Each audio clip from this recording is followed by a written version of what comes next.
भाजपा मंत्री गिरीश महाजन यांचे मानसपुत्र तथा पाचोरा भडगाव भाजपा विधानसभा निवडणूक प्रमुख अमोल पंडितराव शिंदे यांनी माजी मंत्री एकनाथ खडसे यांवर जोरदार टीकास्त्र सोडले असून आपण थोडं शांत व्हा असा सल्ला त्यांचे भाजपा पाचोरा येथील कार्यालयातून दुपारी 1 वाजता दिला आहे। नमस्कार, एकनाथराव खडसे साहेब, मी पाचोरा तालुक्यातून अमोल शिंदे बोलत आहे। खरं तर तुम्हाला एक सल्ला देण्याकरता मी हा व्हिडिओ करत आहे। मागील काही दिवसापासून तुम्ही आमचे नेते आदरणीय गिरीश भाऊ महाजन यांच्यावर खूप खालच्या पातळीचं आरोप आणि तेही तथ्यहीन आरोप असे करत आहे। मला तुम्हाला एक या निमित्ताने सांगणं असेल की तुम्ही स्वतःचं आरोग्य आणि आपली मनशांती ह्या उतारवयामध्ये जपली पाहिजे।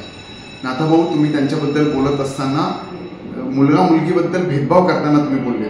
तुम्हाला सांगू इच्छितो की मला पण 2 मुली आहेत। खरं तर मुलगी ह्या ज्या असतात ह्या उतारवयामध्ये आपलं आयुष्य सांभाळण्याकरता गरजेच्या असतात, पण तुम्ही भेदभाव मुला मुलीमध्ये भेदभाव तुम्ही या निमित्ताने केला। नाथाभाऊ, तुम्हाला मी सांगू इच्छितो, खरं तर मी पण एक गिरीश भाऊंचा एक राजकीय वारस असलेला एक मुलगाच आहे। आमच्यासारख्या असंख्य तरुणांना राजकारणामध्ये स्थिर करण्याचं काम जर कधी कोणी केलं असेल तर ते माननीय गिरीश भाऊ यांनी केले। आणि एका अर्थी तुमच्या बाजूने बघायचं झालं तर कितीतरी असंख्य लोकांचे राजकीय आयुष्य उद्ध्वस्त करण्याचं काम हे तुम्ही या निमित्ताने केलेलं आहे।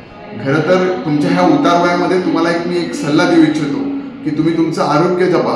तुम्ही ज्या पद्धतीमध्ये मीडियामध्ये येऊन चुकीच्या आणि खालच्या आणि तथ्यहीन पातळीवर आमचे नेते गिरीश भाऊ यांच्याबद्दल आरोप करत आहात, हे फक्त स्वतःचं राजकीय आयुष्य तुमचं संपलेलं आहे। वारंवार मीडियामध्ये यायचं आणि आपलं स्वतःचं अस्तित्व जपण्याकरता आपलं स्वतःचं वेटेज वाढवण्याकरता प्रयत्न, असा केविलवाना प्रयत्न हा तुमचा मला याच्यातून दिसत आहे।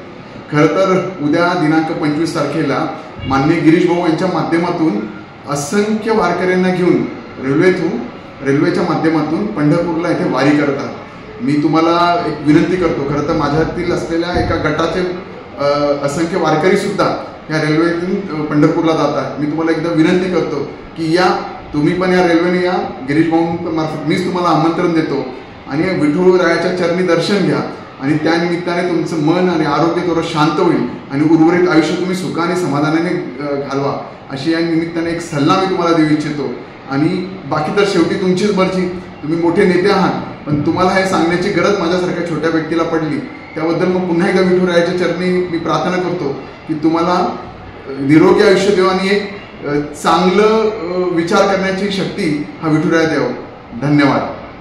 आमच्या चॅनलला लाईक करा, सबस्क्राईब करा, बेल आयकॉनवर क्लिक करा आणि हो शेअर करायला विसरू नका।